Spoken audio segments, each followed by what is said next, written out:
बिस्मिल्लाहिर्रहमानिर्रहीम। अस्सलाम वालेकुम रहमतुल्लाहि व बरकातुहू। आइए मज़ीद देखते हैं कि डायरेक्ट सिलेक्शन टूल पर जब हम लोग क्लिक करते हैं तो मज़ीद हमें कौन कौन सी ऑप्शंस मिलती हैं या कौन कौन से ऐसे वो छोटे छोटे टूल्स हैं जो डायरेक्ट सिलेक्शन टूल पर क्लिक करने के बाद स्क्रीन पर शो होते हैं और इनका हम इस्तेमाल कैसे करें। तो चलते हैं बेसिक शेप में से एक रेक्टेंगल ड्रा कर लेते हैं। यहाँ पर डायरेक्ट सिलेक्शन टूल पर जब हम क्लिक करते हैं तो बाउंडिंग बार्स कन्वर्ट हो जाते हैं एंकर पॉइंट्स में।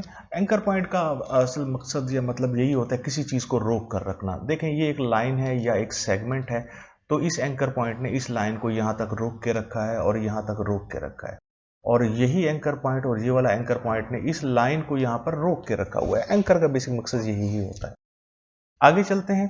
अभी देखें हमने डायरेक्ट सिलेक्शन टूल से इस ऑब्जेक्ट को सिलेक्ट किया हुआ है, लेकिन यहाँ पर जो आपको ऑप्शंस नज़र आ रही हैं उसका अभी फ़िलहाल इनसे यानी डायरेक्ट सिलेक्शन टूल पर क्लिक करने के बाद वो चीज़ हमें शो नहीं हो रही।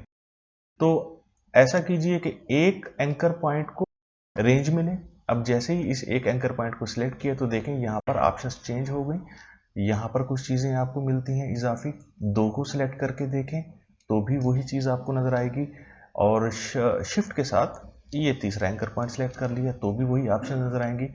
चारों एंकर पॉइंट को सिलेक्ट करने के बाद वो ऑप्शंस नज़र नहीं आती। तो बात को हम लोग कंफ्यूज हो जाते हैं कि जी मैंने डायरेक्ट सिलेक्शन टूल पे सिलेक्ट तो कर लिया, लेकिन वो ऑप्शंस मुझे एंकर पॉइंट्स को जो मैंने काटना है और एक एंकर पॉइंट को दूसरे एंकर पॉइंट से अलहदा करना है या इसके अलावा दूसरी कोई कर्व शेप बनानी है, तो वो चीज़ हमें नहीं मिल रही होती। तो उसके लिए ये ज़रूरी है आप थोड़ा सा नोटिस में रखें कि जी मैंने तमाम के तमाम एंकर पॉइंट सेलेक्ट कर रखे हैं। तो फिलहाल अभी के लिए मैं यहाँ पर एक एंकर पॉइंट को सिलेक्ट करता हूँ। जैसे ही सिलेक्ट किया मैंने तो देखें ये पहले आपको ऑप्शन मिलती है convert selected anchor points to corner, convert selected anchor points to smooth, show handles for multiple selected anchor points. इसके आगे है हाइड हैंडल्स, यानी जो हैंडल्स होते हैं उनको शो करना होता है या हाइड करना होता है।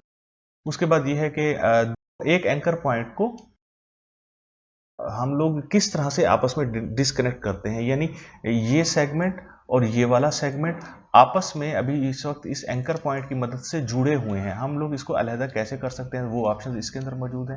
ये एक कैंची सी बनी हुई है, cut path at selected anchor points, इसको हम लोग यूज करके देखेंगे। तो सबसे पहले मैं इस एंकर पॉइंट को शिफ्ट की मदद से चले नीचे ले आए थोड़ा सा, और अभी ये देखें इस यहाँ भी कॉर्नर है, शार्प कॉर्नर है, यहाँ पे भी कॉर्नर है, यहाँ पर भी कॉर्नर है। हम लोग इसको स्मूथ करना चाहते हैं तो मैं ये स्मूथ वाले टूल पर क्लिक करूंगा। जैसे ही स्मूथ वाले टूल पर मैंने क्लिक किया तो इसके कर्व हैंडल्स वाजे हो गए। अब आप चाहें तो अपनी मर्जी से इस शेप को ढाल सकते हैं, जैसा करना चाहें, जिस तरह से बनाना चाहें आप इसको बना सकते हैं। अगर आप इसको ऐसा नहीं रखना चाहते तो सबसे पहली ऑप्शन आपको मिलती है convert selected anchor points to corner, तो आप इसको कॉर्नर में कन्वर्ट कर सकते हैं। तो स्मूथ पे रहते हुए ये इसके कर्व हैंडल्स हैं जी। कर्व हैंडल्स पे अगर मैं यहाँ पर क्लिक करता हूँ, इस वक्त देखें ऑप्शन जो एक्टिव है आपकी show handles for multiple selected anchor points है, और इसके साथ है हाइड हैंडल्स। लेकिन इस वक्त हैंडल तो हाइड नहीं हो रहे। यहाँ पर आए और मैं दोबारा से इस हैंडल वाले ऑप्शन पे क्लिक करता हूँ। दो को सिलेक्ट किया, यहाँ आए और इसको भी मैं कर्व शेप में डालना चाहता हूँ। दोनों को सिलेक्ट किया, शो या हाइड, अब ये हाइड हो जाएंगे। ठीक हो गया।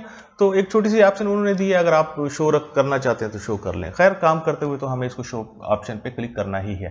आगे चलते हैं, कंट्रोल जेड कर लें। कंट्रोल जेड, यहाँ चलते हैं जी। चलें, इस जगह तक वापस हमने कंट्रोल जेड कर लिया। अब नेक्स्ट देखें, एक पेन की पिन सी बनी हुई है और उसके ऊपर माइनस का निशान बना हुआ है। यही चीज़ आपको यहाँ पर मिलती है, यही चीज़ यहाँ पर भी मिलती है।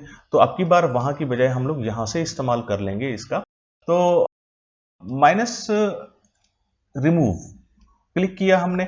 जैसे ही हमने इस टूल का इस्तेमाल किया जिसके ऊपर माइनस का साइन है, तो इसमें से जो एंकर पॉइंट था वो माइनस हो गया, और उससे ये हुआ कि अब आपका ये वाला एंकर पॉइंट और ये वाला एंकर पॉइंट डायरेक्ट आपस में एक लाइन की मदद से जुड़ गए। ठीक हो गया। और मजीद आगे देखते हैं। इस एंकर पॉइंट को सिलेक्ट किया हमने, और ये कैंची क्या काम करती है। तो कैंची का मतलब है साफ ज़रा किसी चीज़ को काटना है आप लोगों ने। हमने सिलेक्ट किया, और अब अगर मैं यहाँ पर इस एंकर को मूव करूँ तो देखें दोनों एंकर पॉइंट एक दूसरे से अलहदा अलहदा हो गए। तो ये छोटी छोटी ऑप्शंस थी। एंकर पॉइंट टूल के साथ, डायरेक्ट सिलेक्शन टूल के साथ हम लोग मज़ीद क्या कुछ कर सकते हैं। हम लोग अक्सर इन छोटी छोटी चीज़ों को नज़रअंदाज कर देते हैं और किसी दूसरे तरीके से जो काम हम लोग कर रहे हैं किसी दूसरे तरीके से कर रहे होते हैं। तो वो ऑप्शंस ज़रा देख लिया करें।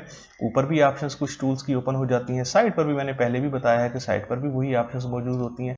ये मसला नहीं होता जी यहाँ पे भी ये ऑप्शंस आ गई हैं, यहाँ पर भी ऑप्शंस आ गई हैं, ये तो बहुत डिटेल वाला टूल है। नहीं, ऐसा कुछ नहीं है। वो बेसिकली चीज़ रिपीट हुई भी होती है, यहाँ पर भी वही चीज़ है, यहाँ पर भी वही चीज़ है। तो छोटी सी चीज़ें हैं, इनको भी अच्छे तरीके से प्रैक्टिस कर लीजिएगा और प्रैक्टिस से ही तमाम चीज़ें समझ आती हैं और हमारे लिए आसान हो जाती हैं। तो यहाँ पर दोबारा मैं सिलेक्ट करने लगा हूँ। अभी देखें आपके पास यहाँ पर एक ऑप्शन और आ रही है कॉर्नर की। यहाँ ऊपर भी ऑप्शन मौजूद है कॉर्नर की। हमने लास्ट लेक्चर में देखा था कि हम लोग 2 एंकर पॉइंट्स को सिलेक्ट करते हैं और इस जगह को हमने राउंड कर दिया, बल्कि लास्ट टाइम हमने यहाँ से राउंड किया था, तो हमने राउंड कर लिया। अगर आप चाहते हैं कि आप इसको इस सर्कल की मदद से राउंड नहीं करना चाहते, आप एक ख़ास हद तक राउंड करना चाहते हैं, तो अप एरो की मदद से भी किया जा सकता है और डाउन एरो की मदद से भी इसको हम लोग चेंज कर सकते हैं, यानी कॉर्नर को राउंड में कन्वर्ट कर सकते हैं। अगर आप ऐसा नहीं करना चाहते, दोनों को ये सिलेक्ट करें विंडो के अंदर और मिडल माउस बटन की मदद से स्क्रॉल अप या स्क्रॉल डाउन करके भी आप लोग कॉर्नर को चेंज कर सकते हैं, शार्प कॉर्नर या राउंड कॉर्नर में कन्वर्ट कर सकते हैं। तो ये एक छोटी सी क्लास थी डायरेक्ट सिलेक्शन टूल के हवाले से। इसकी भी आप लोग अच्छी सी प्रैक्टिस कर लीजिएगा। नेक्स्ट क्लास में इंशाल्लाह नेक्स्ट टूल को हम बड़ी डिटेल के साथ पढ़ेंगे। ज़िंदगी बखैर, इंशाल्लाह मुलाकात होगी फिर आप लोगों से। अल्लाह हाफिज़।